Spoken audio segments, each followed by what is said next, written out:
Ya, hari ini tanggal 28 pagi ya, jam 8-an lah. Jadi teman-teman ada yang tukar pikiran nih untuk emiten kuas. Tapi saya ingatkan lagi, ini bukan ajakan untuk menjual ataupun membeli, apalagi rekomendasi. Bukan ya. Ini adalah media pembelajaran. Saya rekam video ini, saya upload ke YouTube dengan harapan kita sama-sama belajar, dan komentar kalian udah saya baca, dan sekarang kita tukar pikiran tentang emiten kuas ya. Untuk profilnya udah saya bahas di video sebelumnya. Nah sekarang saya mau tukar pikiran, ya, karena kemarin kok ini saham nggak di 50 terus, nggak lempeng, cuman diangkat lebih tinggi ya. Kita akan cari masalahnya. Mudah-mudahan masalahnya yang saya kemukakan sama dengan apa yang kalian analisis juga. Saya percaya kok kalian itu analisanya bagus-bagus gitu. Kita akan menambah ilmu dari kalian, saya juga akan menambah ilmu dari kalian, dan semoga kalian juga bisa mengambil yang positifnya, yang negatifnya disimpan aja ya. Baik, langsung aja ya. Ini secara bandar volume kemarin kan sempat dibuang di sini. Ini gede banget ya pembuangannya. Udah anggap dari sini udah nol. Nah, sekarang dari mulai tanggal berapa nih? 17 Mei. 17 Mei itu ada pungutan, ya, ada pungutan. Kita lihat ya. Nah, lihat nih ada pungutan. Jelas 4 ada pungutan.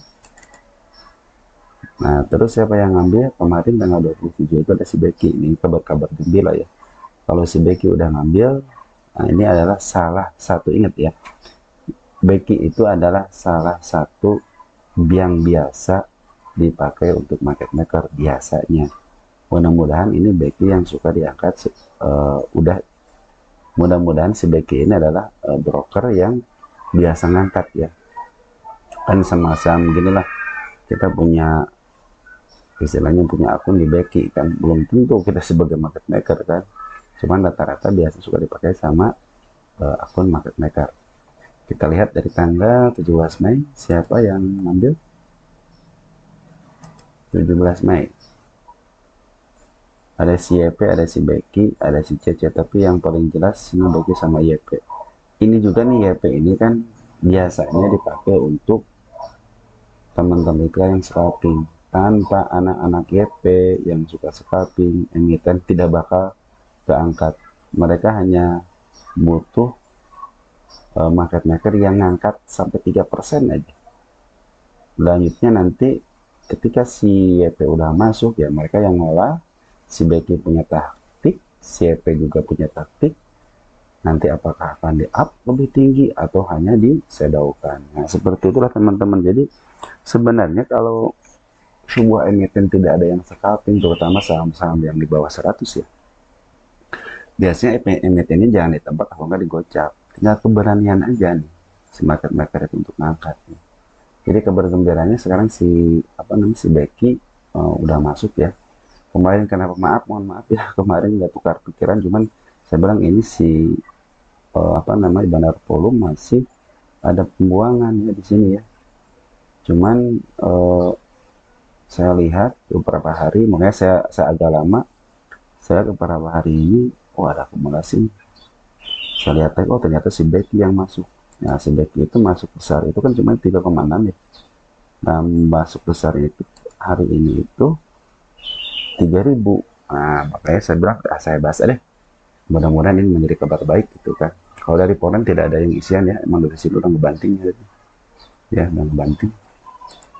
Kita buktikan Poland ya, Poland ya untuk tanggal 27 nih.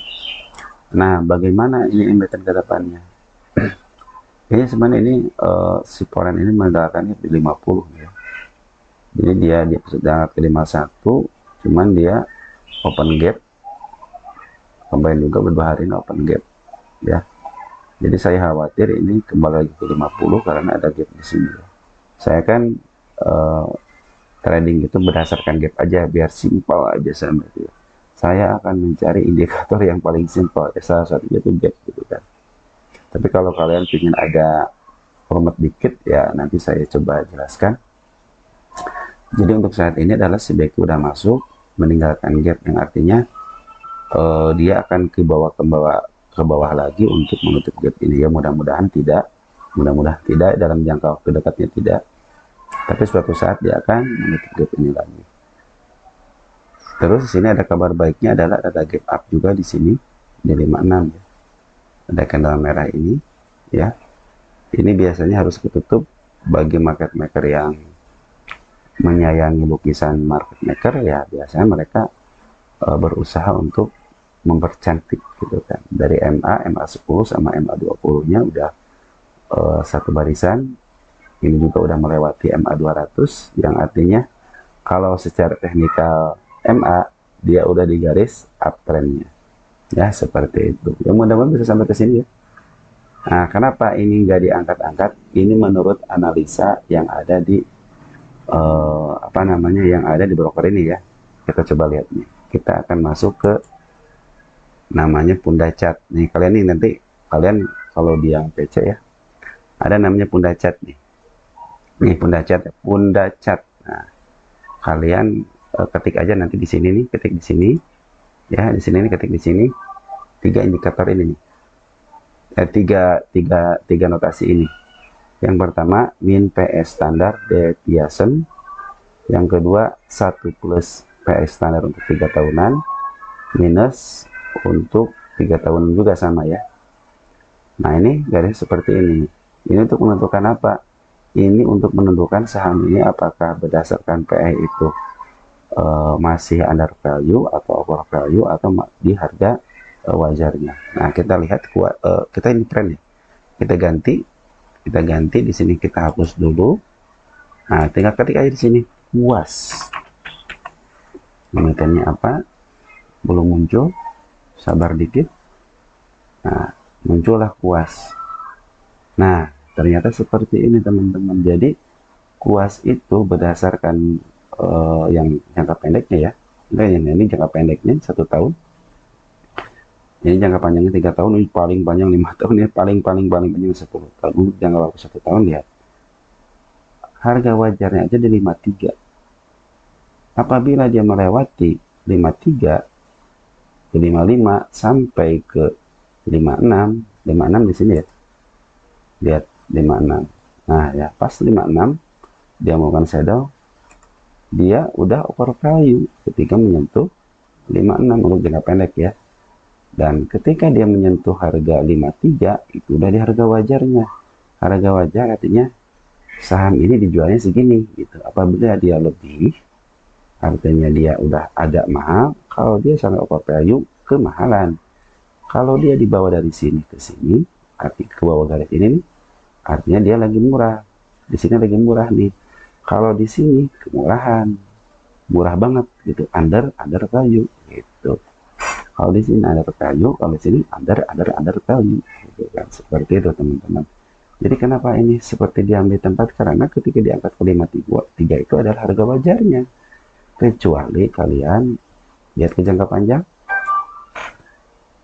Lihat ke jangka panjang nih. Kalau kalian ke jangka panjang, harga wajar ada di 194. Harga under value-nya ada di 104. Ini sekarang jadi 53 lagi under value gitu ya. Untuk jangka panjang. Ingat, untuk jangka panjang.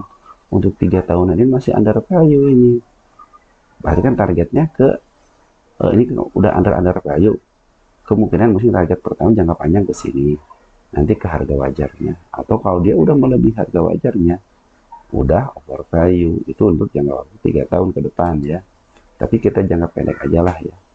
Nah untuk jangka pendek seperti ini. Jadi ini sebenarnya di antara harga wajar itu cuman berapa ini ya, cuma 53. Berarti ini udah, kalau dia mulai menyentuh ini sekitar 54an ya, udah di harga wajarnya ya. Wajar kalau dia nggak kemana-mana, karena untuk mengejar ke harga wajarnya cuman ke 53 aja, cuma 33 aja ya.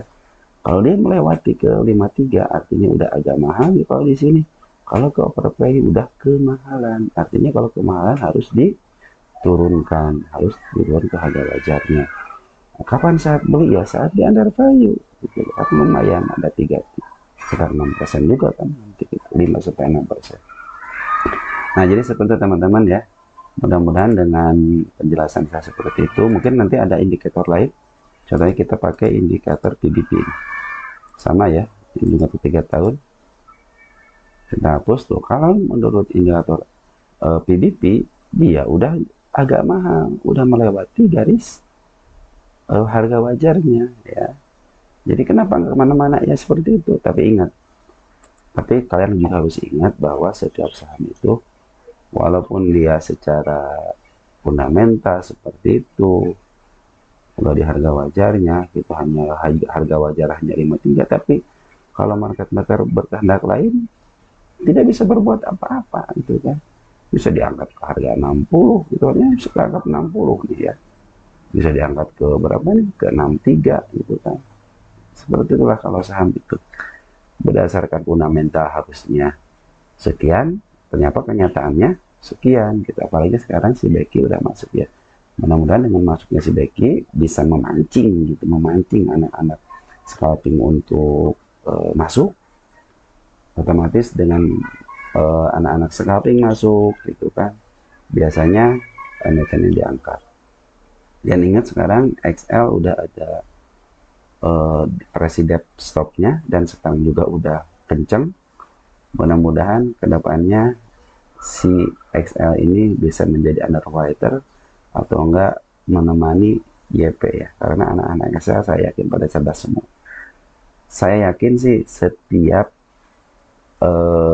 retail dia mau punya istilahnya di emiten, bukan emiten, maaf, biasanya teman-teman kita punya pakai emiten yang OD, NI gitu kan, atau enggak HD, atau enggak DH, atau enggak PD, pasti punya akun yang namanya akun XL, karena XL itu sangat powerful ya. Itu bukan promosi ya. Karena yang saya tahu itu, yang saya dengar, oh dia ngebahasnya pakai XL. Dia juga ada salah satu pembicara bahasnya pakai XL. Bahkan ada yang istilahnya dia mengembangkan bandarmologi, ya, bandarmologi sama forenmologi, ya, sama forenmologi. Dia menggunakan indikator ini, ya. Oke, segitu aja teman-teman. Mudah-mudahan teman-teman mau bantu teman-teman ya. Seperti itu yang bisa saya jelaskan. Mudah-mudahan nanti kalau ada perkembangan silahkan di komentar, ataupun nanti saya akan memberikan perkembangan selanjutnya. Ya, segitu aja. Selamat trading untuk hari ini. Ciao.